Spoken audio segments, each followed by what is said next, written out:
안녕하세요. 저는 두 아이를 키우고 있는 아빠예요. 저에게 희로애락을 다 느끼게 해준 한 여자에 대해서 이야기하려 이렇게 글을 씁니다. 대학을 졸업하고 직장에 다니면서 저는 몇 번의 연애를 했었어요.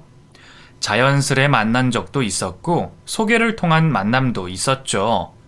하지만 모든 연애는 그리 오래가지 못했어요. 그 이유는 단 한 가지. 한 여자의 스토킹 때문이었어요. 언제부턴가 저는 제가 알지 못하는 사람에게 메시지를 받기 시작했어요. 처음에는 단순히 스팸인 줄 알고 대수롭지 않게 생각했죠. 메시지는 매일 같은 시간에 왔어요. 좋은 아침이에요. 오늘도 수고했어요. 이런 식의 메시지였기에 저는 당연히 가볍게 생각을 했죠.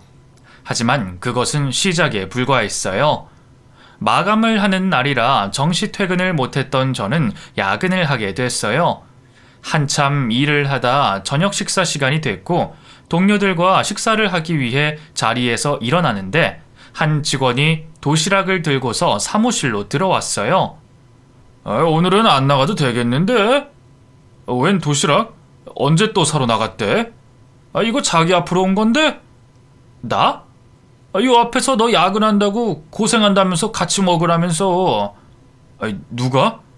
모르겠어. 그냥 그렇게만 말하고 가버려서. 뭐 애인이겠지.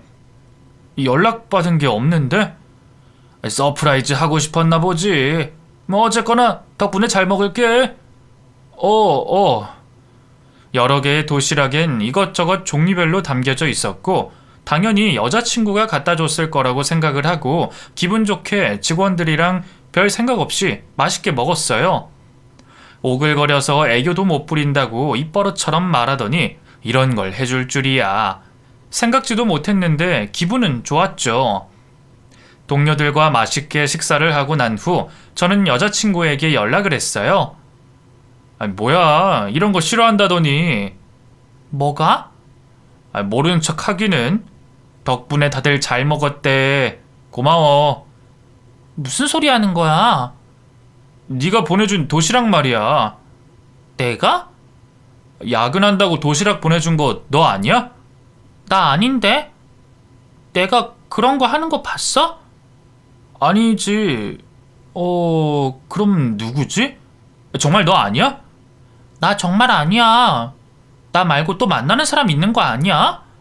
무슨 개떡 같은 소리야. 누군가 해주고 싶었나 보지. 내 남자친구 인기 많구만. 그런 소리 하지 마. 여자친구에게 고마운 마음에 연락을 했다가 여자친구가 보낸 것이 아니란 걸 알게 된 저는 도대체 누가 보낸 것인지 궁금했어요. 아무리 생각해도 이런 것을 보낼 사람이 없었거든요. 혹시나 도시락 가방에 쪽지라도 있나 싶어 다시 찬찬히 찾아봐도 그런 것은 보이지 않았어요. 찝찝한 마음으로 퇴근을 하곤 집에 도착한 저에게 메시지가 왔죠.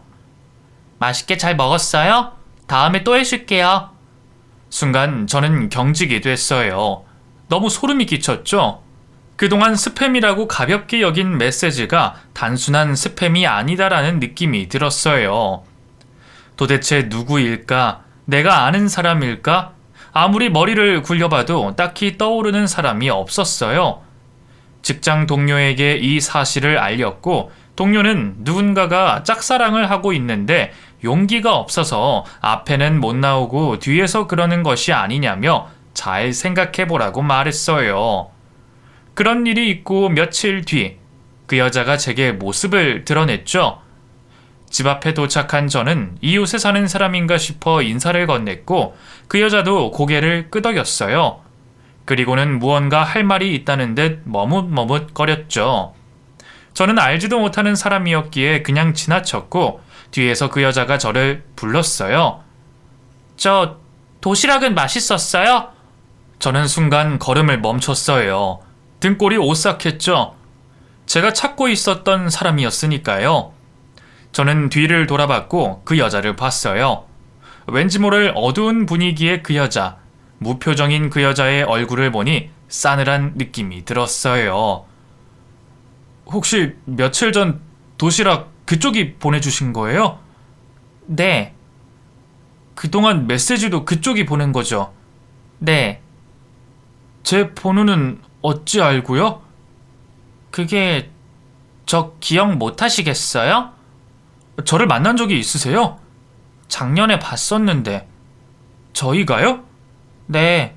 그때 저랑 부딪혀서 연락처 주셨잖아요. 그 여자의 말을 듣고 아무리 생각하려고 해도 도무지 생각이 나지 않았어요. 바쁜 출퇴근 시간에 사람들과 부딪히는 일이 다반사라 그 중에 하나를 기억한다는 것은 저는 계속해서 생각하려 했지만 생각이 나지 않았죠. 미안해요. 기억이 나질 않아서. 괜찮아요. 그건 그렇고 앞으로 연락하는 일 없었으면 좋겠어요. 왜요? 네? 왜라뇨? 제 연락받고 좋으셨잖아요. 제가요? 네, 싫지 않으셨잖아요. 오늘 제가 준 도시락도 맛있게 드셨잖아요. 아니, 그건 제가 여자친구가 보낸 줄 알고. 좋아해요. 네? 당신을 좋아한다고요.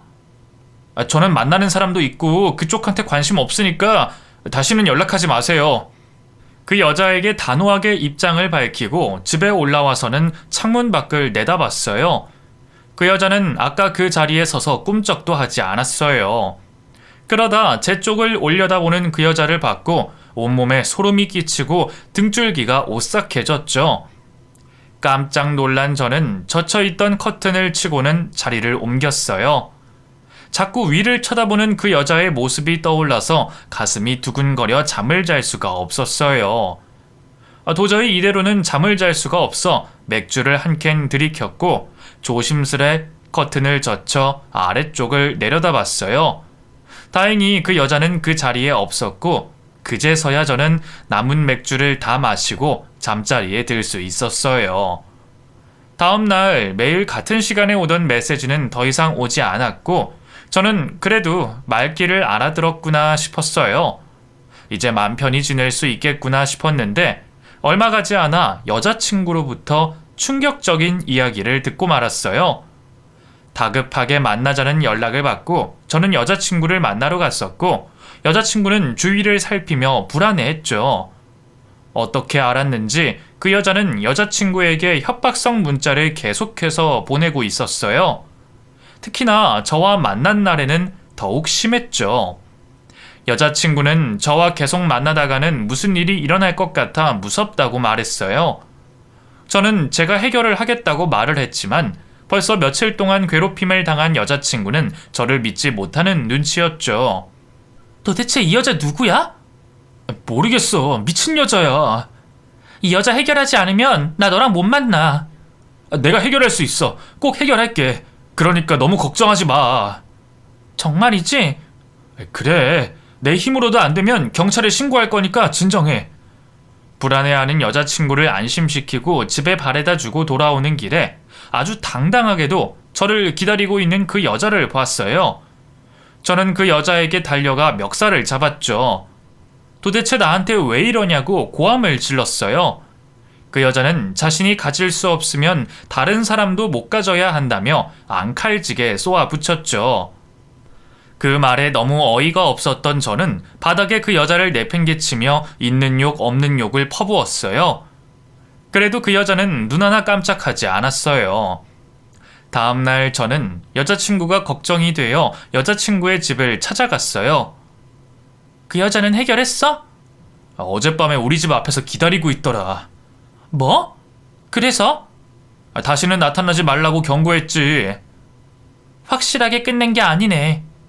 우리 이쯤에서 그만두자. 왜 그 여자 때문에 우리가 헤어져야 해? 다시 생각해줘. 이러지 마. 나도 이러고 싶지 않아. 하지만 그 여자 너무 무서워. 이제 그런 일은 없을 거야. 이것 봐. 우리가 만나고 있는 모습, 우리 회사, 우리 집 모조리 다 알고 있잖아. 내가 너랑 헤어지지 않으면 가만두지 않겠대. 지금 이러고 있는 것도 또 어디선가 보고 있을지 몰라. 내가 어제 알아듣게 얘기했으니까 다시는 못 나타날 거야. 그때 여자친구의 핸드폰으로 메시지가 왔어요. 저희 둘이 같이 있는 지금의 모습을 찍은 사진과 함께요. 내가 그렇게 경고를 했는데도 내 남자를 또 만나고 있네? 여자친구는 소리를 지르며 집으로 뛰어들어갔고 저는 주위를 살폈어요. 아무리 둘러봐도 그 여자는 보이지 않았죠. 결국 저는 그 여자 때문에 여자친구와 이별을 하게 됐고 일상생활조차 힘겹게 느낀 저는 경찰에 신고를 했어요. 한두 번의 신고로는 말을 듣지 않던 그 여자는 몇 번의 신고가 들어간 후에야 정신을 차렸는지 모습을 드러내지 않았죠. 그 여자 때문에 저는 길을 걷다가도 한 번씩 뒤를 돌아보게 됐어요. 혹시나 그 여자가 또 있는 것은 아닌가 불안했어요. 그렇게 몇 달이 지났고 1년이 지나면서 저는 다시 안정을 되찾았고 예전의 모습으로 돌아갈 수 있었죠. 그리고 제게 또 다른 사랑이 찾아왔어요. 아내는 제가 원하는 이상형이었어요. 가녀린 몸매에 하얀 피부, 긴 머릿결을 가지고 있었어요. 아내는 제가 일하고 있는 회사 앞 카페에서 파트타임으로 일을 하고 있었어요. 원래는 사장님 한 분이 하고 계셨는데 날씨가 더워지다 보니 손님이 많아져 아내를 고용한 것이었죠. 저는 아내를 보기 위해 매일 점심시간만 되면 동료들을 데리고 카페로 출근 도장을 찍었어요. 그러다 우연찮게 미용실에서 머리를 하고 나서다가 아내와 마주치게 됐죠. 저는 한 번에 아내란 걸 알아차렸어요. 안녕하세요. 아, 네, 안녕하세요. 머리하러 오셨나봐요. 네, 여기 단골이에요. 아, 그러셨구나. 저도 그런데. 이왕 이렇게 만난 거 차라도 한잔 하실래요? 좋아요. 저는 아내와 함께 아래층에 있는 카페로 갔고 단둘이 이야기를 나눌 수 있었어요. 마스크를 벗은 아내의 모습도 너무나 예뻤어요. 저희는 같은 커피를 주문했고 이상하리만큼 대화가 잘 통했죠. 아내에게 첫눈에 반했던 저는 이번 일로 아내와 더 친해지고 싶었고 용기를 내어 아내에게 번호를 물어봤어요. 그랬더니 아내는 기다렸다는 듯이 제게 연락처를 알려줬어요. 그 뒤로 저희는 매일 연락을 했고 일이 없는 시간에 만나 데이트를 했죠. 아내와 저는 취향이 비슷했어요. 좋아하는 음식, 즐겨 듣는 음악, 선호하는 여행지까지 모든 것이 똑같았던 저희는 금세 사랑에 빠지게 됐어요. 그리고 만난 지 얼마 되지 않았지만 아내를 놓치고 싶지 않았기에 고백을 했고 저희는 결혼을 하기로 약속을 했어요. 장모님을 처음 뵙는 날 식당에 먼저 도착한 저는 긴장한 마음으로 장모님이 오시기를 기다렸어요. 아내는 그런 저를 보고 피식 웃었죠. 저는 떨린다고 말을 하며 물을 한 모금 마셨고 아내는 긴장하지 말라고 말하며 저의 손을 잡아줬어요. 그때 멀리서 장모님이 들어오셨고 저는 자리에서 일어나 인사를 건넸어요. 저의 인사를 받던 장모님은 저를 보고는 소스라치게 놀라며 아내의 눈치를 살폈어요. 식사를 하는 내내 장모님은 불안해하시며 안절부절하지 못했죠. 둘이 만난 지는 얼마나 됐나? 반년 정도 됐어요. 그래? 너무 성급한 것 아닌가? 적어도 1년은 만나보고 해도 늦지 않을 텐데. 장모님의 말씀에 아내는 얼굴이 찌푸려졌어요. 저는 장모님이 저를 싫어해서 그러는 것인가 싶었죠. 식사를 하고 헤어지고 나서도 자꾸 찝찝한 마음이 들었어요. 결혼을 허락을 한 것인지 만 것인지 아리송했거든요. 하지만 며칠 후에 아내가 결혼할 날짜를 받아왔고 저는 이내 그날의 일은 잊어버리고 결혼을 하게 됐어요. 신혼여행을 다녀온 후 저희는 처갓집에서 저녁을 먹고 아내의 방에서 자게 됐어요. 연애를 할 때도 처갓집에 와서 밥을 먹은 적은 있었지만 아내의 방을 구경한 적은 없었어요. 아내가 절대로 보여줄 수 없다고 말했기 때문이죠. 드디어 결혼을 하고 나서야 아내의 방을 볼 수 있었어요. 아내의 방은 도배를 한 지 얼마 되지 않은 것 같이 깨끗하고 깔끔하게 정리정돈이 되어 있었어요. 한쪽에는 저와 연애를 할 때 찍었던 사진들이 액자에 넣어져 진열되어 있었죠. 앨범 같은 건 없어? 왜? 당신 어렸을 때 모습이 궁금해서. 없어. 이 집에 이사 오기 전에 불이 나서 다 타버렸거든. 아, 그랬었구나. 예전 사진이 뭐가 궁금해. 지금이 중요하지. 아, 그건 그렇지. 우리 사진으로 다시 채워나가면 되지. 이건 우리 제일 처음에 만났을 때다. 아니, 뭘 이런 것까지 다 인화해놨어? 추억이잖아. 아니, 보고 있으니까 그때가 떠오르긴 한다. 이건 내가 회사 갓 들어갔을 땐데? 어떤 거? 이 사진 말이야. 나 혼자 있는. 아, 그거 당신이 나한테 준 거잖아. 내가? 응, 내가 보고 싶다고 그러니까 당신이 저 사진 준 거야. 그랬었나? 아, 그래. 이제 사진 그만 보고 이것 좀 마셔. 알았어. 아내가 진열해 놓은 사진들 속에 있는 사진 한 장이 저는 마음에 걸렸어요. 언제 저 사진을 찍었는지도 기억이 나지 않고 아내에게 사진을 준 것도 기억이 나질 않는데 아내는 저에게서 받았다고 하니 크게 중요한 부분은 아니지만 이상한 느낌이 드는 건 어쩔 수가 없었죠. 다음 날 저희는 장모님에게 인사를 하고 신혼집으로 돌아왔어요. 며칠 동안은 집안을 정리하느라 바빴고 또 며칠 동안은 집들이를 하느라고 바빴어요. 몸은 힘들었지만 마음만은 너무 행복했죠. 아내와 데이트를 하고 헤어지는 것이 늘 아쉬웠는데 지금은 그러지 않아도 되니 너무 좋았어요. 저희는 항상 같이 붙어 지내다시피 지냈어요. 회사에 있는 동안에도 몸은 떨어져 지냈지만 수시로 연락을 했기에 같이 있는 것 같은 느낌이 들었어요. 주위에서는 깨소금 냄새가 진동을 한다며 핀잔을 줬지만 너무 좋았죠. 그러다 아내가 임신을 하게 됐고 저희는 뛸 듯이 기뻤어요. 저희를 닮은 아이가 건강하게 태어나기만을 손꼽아 기다렸죠. 임신을 해 회사를 그만둔 아내는 제가 회사에 있는 동안 혼자 있는 것이 힘이 들었는지 연락하는 횟수가 점점 늘어났어요. 바빠서 전화라도 못 받게 되면 부재중 전화가 몇 개씩이나 와 있었어요. 계속해서 울려대는 전화 때문에 곤욕을 치른 적이 여러 번 있었던 저는 회의를 들어갈 때면 아예 전화를 무음으로 해놓은 적도 있었어요. 제가 연락이 안 되자 아내는 회사로 전화를 걸었고 제가 회사에 있다는 사실을 확인하고 나서야 멈췄어요. 한 번은 회의가 생각보다 늦어져 정시에 퇴근을 못한 적이 있었어요. 당연히 핸드폰은 무음으로 해놓은 상태였죠. 회사로 전화를 한 아내가 회의가 아직 끝나지 않았다는 것을 알게 됐는데도 불구하고 회사 앞으로 찾아온 적이 있었어요. 당신이 여기 웬일이야? 회의 중이라던데 이제 끝난 거야? 연락이라도 하고 오지. 전화를 받아야 연락을 하지. 내가 무음으로 해놨구나. 뭐? 무음? 회의실에서 자꾸 울려대니까 무음으로 바꿔놨었지. 정말 회의한 건 맞고? 그럼 내가 거짓말 하는 걸로 보여? 나야 모르지. 회의를 한 건지 딴짓을 한 건지. 헛소리 그만하고 집에 나가. 왜? 집에 안 가? 동료들이랑 한잔하고 가기로 했어. 그래서 날더러 혼자 가라고? 그럼 어떡해?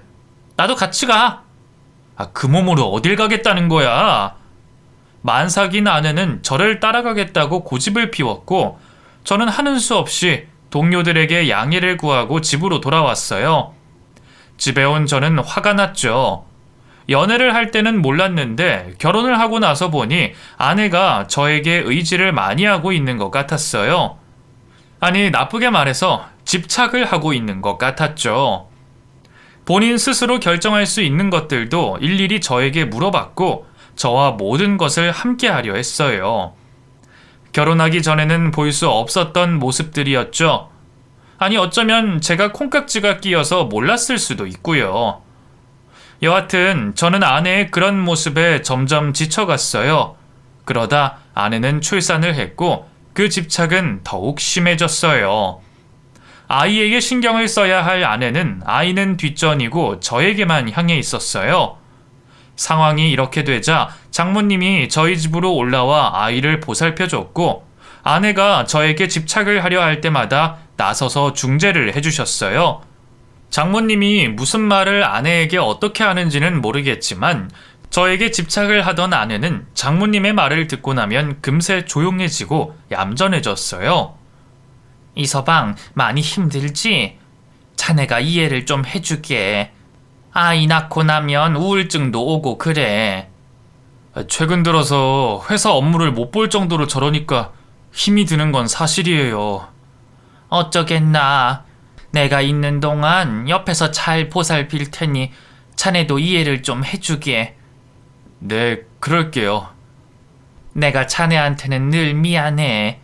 내 딸이 저렇게 아픈 게 다 내 탓인 것만 같아. 그런 생각 마세요. 결혼시키지 말고 그냥 내가 끼고 살았어야 됐나 싶어. 아니에요. 차차 나아지겠죠. 그래야 될 텐데.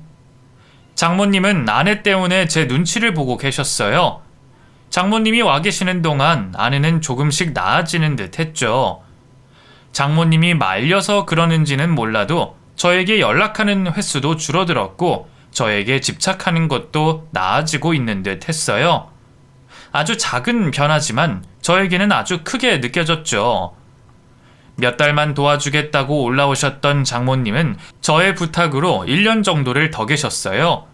그러는 동안 아내는 많이 좋아졌죠.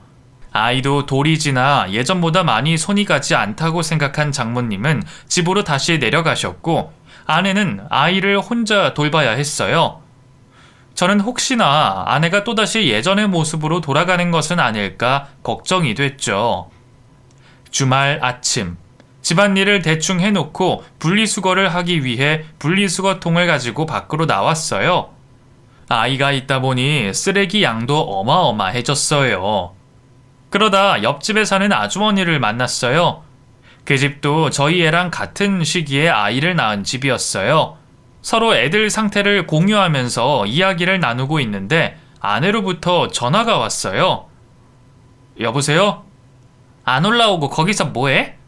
저는 고개를 들어 저희 집을 쳐다봤고 베란다에서 저를 바라보고 서 있는 아내를 발견했어요. 알았어. 지금 올라가. 저는 급하게 옆집 아주머니에게 인사를 하고는 재빨리 집으로 들어갔어요. 집에 들어가자마자 아내는 팔짱을 낀 채로 저를 바라보고 있었죠. 왜? 분리수거만 하고 오면 되지. 그 앞에 서서 무슨 얘기를 하는 거야? 애들 이야기했어. 옆집 여자랑 애들 이야기를 왜 해? 우리 애랑 개월수가 비슷하니까 서로 이야기를 나눈 거지. 정말 그게 다야? 그럼 그거 말고 또 뭐가 있어야 해? 그 여자랑 인사도 나누지 마. 뭐? 난 당신이 다른 여자랑 이야기하는 것도 싫어. 이웃 사촌끼리 인사도 못해? 하지 마. 너 혼자 그렇게 살아. 나는 그렇게 못 사니까.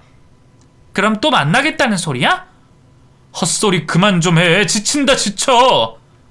아내는 제가 다른 이성과 인사를 하는 것조차도 꺼려했고 이상하게 받아들였어요. 그런 걸로 다툼이 잦아진 저는 아내와 같은 공간에 있는 것만으로도 숨이 막혔죠. 저를 밧줄로 꽁꽁 묶어서는 오로지 자신만을 바라보게 하고 싶어 하는 것 같았어요. 아내는 시간이 지나면 지날수록 증상이 더 심해졌고 저와 한 엘리베이터를 타고 있었다는 이유로 이웃에게도 이상한 말을 늘어놓는 아내 때문에 저는 계단을 이용할 수밖에 없었어요. 될 수 있으면 아내의 심기를 건드리지 않는 것이 낫다고 생각했거든요. 똥이 더러워서 피하지 무서워서 피하는 것이 아닌 것처럼요. 하지만 제 노력에도 아내는 늘 저를 의심했고 초조해했어요. 급기야 아이에게까지 질투를 느꼈죠. 제가 아이를 안아주기라도 하면 쏜살같이 달려와 떼어놨어요. 이게 무슨 짓이야? 위험할 뻔했잖아. 누가 그렇게 다정하게 쳐다보래? 당신 미쳤어? 이제 하다 애한테까지 그러는 거야? 당신은 나한테만 다정하면 돼. 그게 어려워? 나한테만 집중하면 된다고. 정신 좀 차려. 당신 지금 제정신 아니야. 당장 병원에 가자. 내가 병원에 왜 가? 제정신이 아니니까 병원에 가서 상담이라도 받아보자. 그래야 나아질 거 아니야. 싫어. 내가 왜? 자신의 아이에게까지 그렇게 반응하는 것을 본 저는 도저히 안 되겠다 싶어 병원에 가자며 아내를 끌고 나왔어요. 아내는 자신이 정신병자도 아닌데 왜 그런 곳을 가냐며 고래고래 소리를 질렀죠. 요즘 세상에는 흔히들 가는 곳이라며 우선 진료라도 받아보자며 설득을 했지만 아내는 듣지 않았고 핏대를 세우며 소리를 지르다 쓰러졌어요. 깜짝 놀란 저는 아내를 업고 병원으로 달려갔고 아내가 임신을 했다는 소리를 들었어요. 이 상황에서 아내의 임신 소식은 저에게 달갑지 않았죠. 아내의 집착이 첫 애를 임신하고 출산하면서 증상이 더 심해졌었거든요.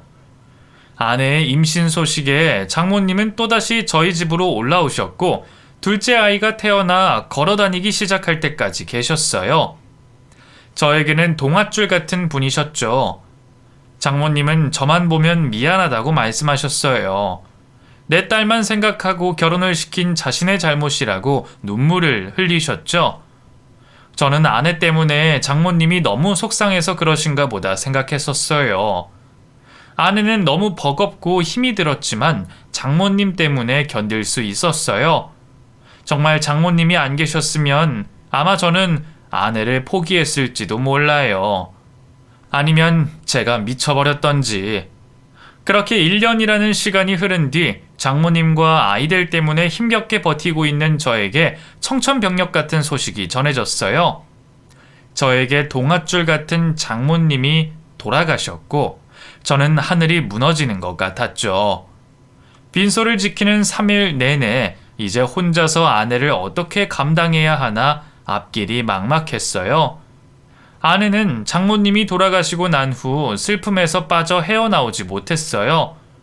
자신의 슬픔 때문에 아이들은 신경도 쓰지 않았고 저와 한시라도 떨어지지 않으려 했어요. 회사 안 가면 안 돼? 가야지. 엄마처럼 당신도 내 곁을 떠날까봐 무서워. 그런 일은 없을 거야. 제발 나랑 같이 있자. 오늘만, 응? 벌써 며칠째 똑같이 이러고 있잖아. 나도 오늘은 나가봐야 해. 회사 그만두면 되잖아. 그럼 우린 어떻게 살 건데? 죽기야 하겠어? 어린애처럼 굴지 좀 마. 네 옆에 우리 애들도 좀 보라고. 몰라. 난 당신밖에 눈에 안 보여. 아내는 막무가내로 저의 바짓가랑이를 잡고 물어줬어요. 하루 이틀도 아니고 매번 이런 일이 반복이 되니 저는 살고 싶은 생각이 들지 않았죠. 아내와 같이 있으면 숨이 막혀 죽어버릴 것만 같았어요. 하루빨리 이런 상황에서 벗어나고 싶었어요. 저뿐만 아니라 아무것도 모르고 웃고 놀고 있는 제 아이들도 불쌍하고 왜 이렇게밖에 살지 못하나 너무 힘이 들었죠. 며칠 회사에 나갔던 저는 아내보다는 아이들이 더 걱정이 됐고 일이 손에 잡히지가 않았어요. 그래서 회사에 사정을 이야기를 하고 휴직계를 냈고 아이들을 보살폈죠. 아내와 24시간 같이 있어야 한다는 것에 숨이 막혀왔지만 제가 휴직계를 내는 대신 병원 치료를 받겠다는 아내와 밝게 잘 자라주고 있는 아이들을 보며 잘한 선택이라고 생각했어요. 그리고 저는 가족들과 회사 일 때문에 가지 못했던 여행을 가기로 했어요. 집이 아닌 다른 곳에서 며칠 지내다 보니 마음도 조금 더 편안해졌고 아내와 아이들 역시 더 좋아 보였어요. 아이들과 같이 갯벌에 들어가 조개도 캐고 그 조개를 해감해서 저녁에는 조개탕도 해먹고 조개구이도 해먹었어요. 처음 보는 음식은 선뜻 손대지 않았던 첫째도 자신이 직접 잡은 조개라 그런지 용기를 내어 먹었어요. 처음에는 바다 맛이 난다며 눈을 찡그리더니 이내 맛이 적응이 됐는지 냠냠 곧잘 먹었어요. 늦은 저녁 아이들을 재워놓고 저희는 맥주를 한 잔씩 했어요. 지는 해를 바라보며 먹는 맥주는 너무나 좋았죠. 지금처럼 이렇게 우리끼리만 지냈으면 좋겠다. 좋아? 응. 오랜만에 마음이 편안해지는 것 같아. 나도 그래. 그동안 나 때문에 많이 힘들었지. 내 부탁 들어줘서 고마워. 아니야. 나도 이참에 좀 쉬지 뭐. 지금껏 열심히 일했으니까. 아내에게 오랜만에 마음의 평온이 찾아온 듯 했고 저 또한 이 행복이 오래 갔으면 했어요. 여행을 다녀온 뒤에도 그 여우는 계속해서 남아 있었고 아내와 큰 트러블 없이 하루하루를 보내고 있었어요. 휴직을 한 지도 벌써 한 달이 지났고 장모님과 같이 살고 계셨던 친척분으로부터 연락을 받게 됐어요. 저에게 줄 것이 있다며 저희 집 근처에 와 계시다는 말에 그곳으로 갔죠. 잘 지냈지? 애들은 잘 크고? 네, 건강하게 잘 자라고 있어요. 걔는 좀 어때? 아직도 그래? 네, 그렇죠 뭐. 자네 장모가 죽기 전날까지도 그렇게 딸 걱정만 했는데 잘 살면 얼마나 좋아. 곧 좋아지겠죠. 그래야지. 참, 내가 오늘 보자고 한 건 다른 게 아니라 이거 받아. 이게 뭐예요? 자네 장모가 자네 앞으로 남기고 간 것 같은데 어제 발견했지 뭐야. 편지네요? 죽기 전에 적었나 봐. 자네한테 미안해서 그런 거겠지. 고생 끝에 낙이 온다고 힘들겠지만 애들 보고 살면 좋은 날이 오지 않겠나. 난 그만 일어나 볼게. 네, 감사해요. 조심해서 들어가세요. 그래, 언제 한번 같이 집으로 내려와. 네, 그럴게요. 친척분을 보내고 저는 다시 자리에 앉아 건네받은 편지를 봤어요.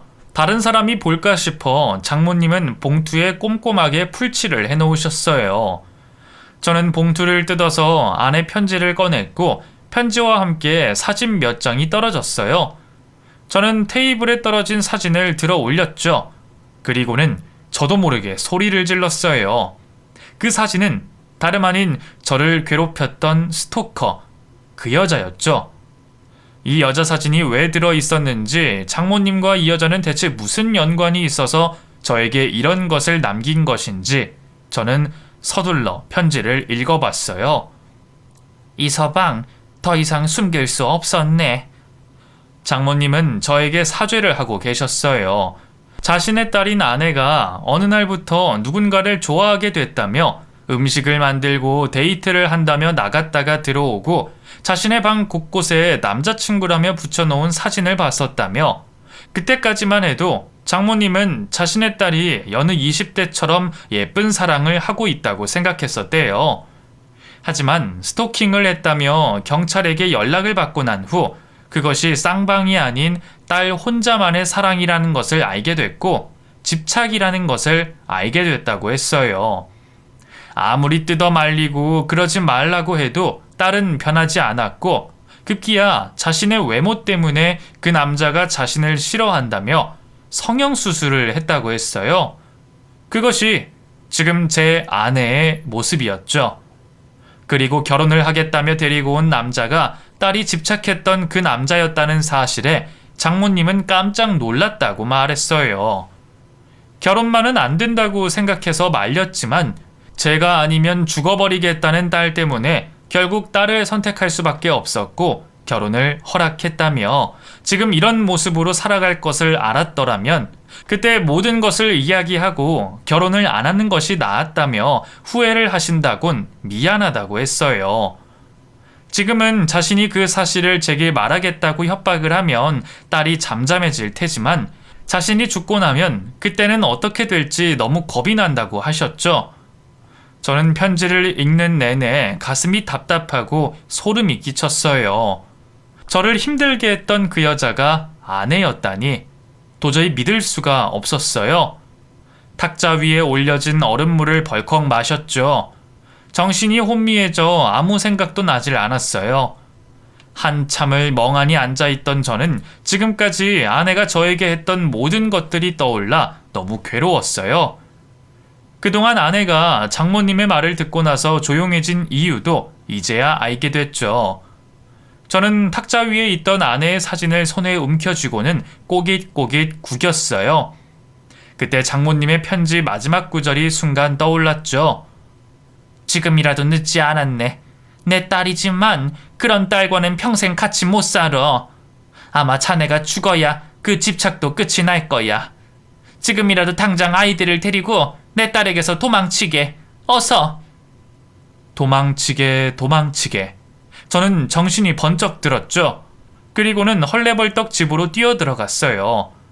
저를 쳐다보고 있는 아내의 얼굴이 예전의 얼굴과 오버랩이 되면서 저는 숨이 턱 막혔어요.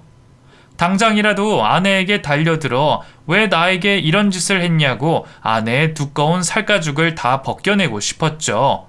그때 날카로운 목소리가 저를 향했어요. 어디 갔다가 오냐니까? 요 앞에 잠깐. 어딜 가면 간다고 말을 하고 가야 할 거 아니야. 전화는 왜 또 안 받는 건데? 왔는 줄 몰랐어. 미안.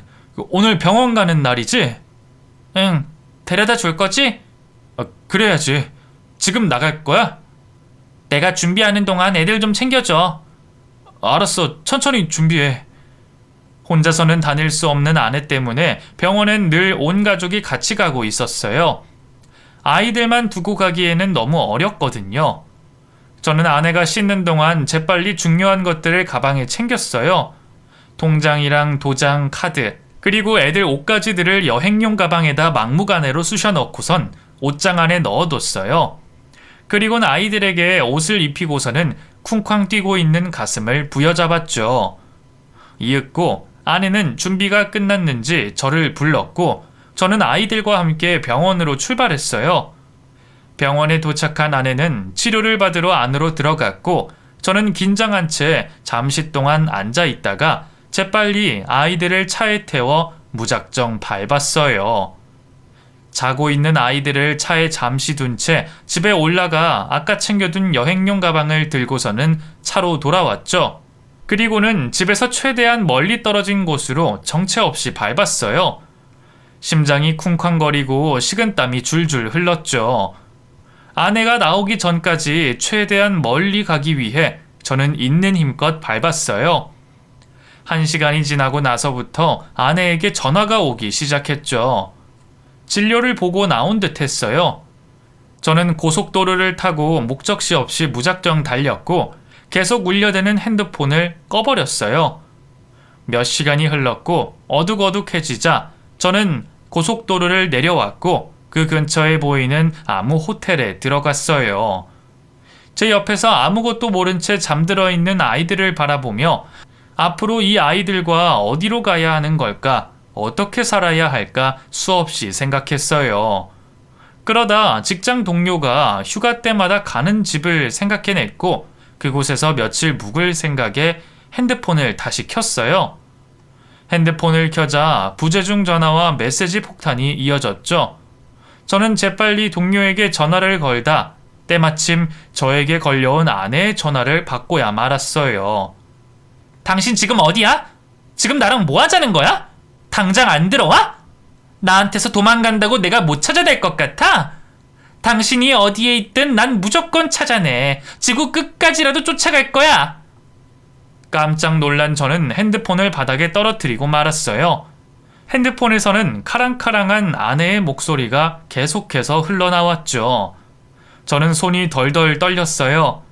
긴 한숨을 내쉬면서 다시 핸드폰을 집어든 저는 통화를 끊고 다시 동료에게 재빨리 전화를 걸었고 제 사정을 일찌감치 알고 있었던 동료는 제 부탁을 흔쾌히 들어줬어요. 통화를 끝낸 저는 다시 핸드폰을 꺼버렸고 빨리 해가 뜨기를 기다렸죠. 다음 날 저는 다시 아이들을 데리고 동료가 알려준 집으로 이동을 했어요. 그곳에서 지내면서 퇴사를 하고 이름도 바꾸고 핸드폰도 바꾸고 제 명의로 된 것들은 모두 다 없앴죠. 저의 연락처를 아는 사람은 이제 이 집의 주인, 직장 동료밖에 없었죠. 오늘도 회사로 찾아왔었어? 난리도 아니었어. 그 전까지는 밖에서 죽치고 하루 종일 앉아있더니 오늘은 다른 사람이 들어오는 틈에 쫓아 들어와서는 너를 찾겠다고 눈에 불을 켜고 난리를 피우는데 야, 정말 사람이 아닌 것 같더라. 미안하게 됐다. 내가 알던 그 사람 맞냐? 정말 너무 극과 극이라 도저히 믿을 수가 없어. 같이 지냈던 나도 몰랐는데 너라곤 상상이나 했겠냐. 넌 이제 어떻게 살려고? 당분간은 계속 이렇게 지내야지. 언제 끝날 줄 알고. 너도 그렇지만 애들은 또 무슨 죄냐? 그래, 애들이 제일 불쌍하지. 야, 거기 있는 동안만이라도 편안하게 지내. 필요한 거 있으면 말하고. 고맙다. 동료의 집에서 몇 달을 보낸 저는 또다시 아이들과 함께 다른 곳으로 거처를 옮겼어요. 아내가 저와 동료가 연락을 하고 있다는 것을 알게 됐거든요. 동료가 아내에게 말을 하지는 않을 테지만 혹시나 모를 상황에 대비해 움직일 수밖에 없었어요. 그렇게 몇 년 동안 여러 곳을 옮겨 다니며 아내가 찾아올까 두려움에 떨어야 했어요. 아이들이 어려 직장 생활도 할 수도 없었고 저는 퇴직금으로 하루하루를 버텼죠. 이 생활을 몇 년 동안 버틸 수 있을지는 버는 것도 없고 있는 돈만 계속해서 까먹고 있으니 앞날이 걱정이 돼 잠도 제대로 잘 수가 없었어요. 저 혼자면 굶어 죽든 말든 상관이 없겠지만 아이들이 있으니 더 그러했죠. 한 번씩은 이렇게 불안에 떨며 살 거 그냥 내 눈앞에 두고 살 걸 그랬나 하는 생각이 들다가도 이내 고개를 내저었죠. 그러던 어느 날 동료에게 연락이 왔고 저는 뜻밖의 소식을 접하게 됐어요. 놀라지 말고 들어. 여기서 더 놀랄 것도 없어. 네 와이프 며칠 전에 사고로 죽었어. 뭐? 너 찾는다고 허구한 날 돌아다니다가 결국 회사 앞에서 큰 사고가 났었는데 그때 죽은 사람이 네 와이프였어. 왠지 매일같이 찾아오던 사람이 오지 않더라니. 정말이야? 그래. 곧 너한테도 연락이 갈 거야. 내 말 듣고 있어? 듣고 있어. 아내는 저를 찾겠다며 이리저리 돌아다니다가 결국 제가 다녔던 회사 앞에서 서성이다 사고로 죽게 됐어요. 저는 그 사실을 전해 듣고 충격을 받은 동시에 이제는 모든 것이 끝났구나. 이제는 아이들과 편안하게 지낼 수 있겠구나. 안도의 한숨이 나왔죠. 길고 길었던 악연이 드디어 끝이 났고 저는 이제 더 이상 거처를 옮겨 다닐 필요도 없이 한 곳에 정착해 직장도 다시 구하고 아이들과 마음 편안히 잘 지내고 있어요. 나이가 너무 어려 불쌍했던 아이들이었는데 오히려 아무것도 기억을 하지 못하는 어린 나이였던 것이 더 나았던 것 같아요. 적어도 엄마의 안 좋았던 모습은 기억하지 못할 테니까요. 지금까지는 언제 아내가 찾아올까 늘 불안해했던 아빠였다면 앞으로는 안정감 있는 듬직한 아빠가 되고 싶습니다.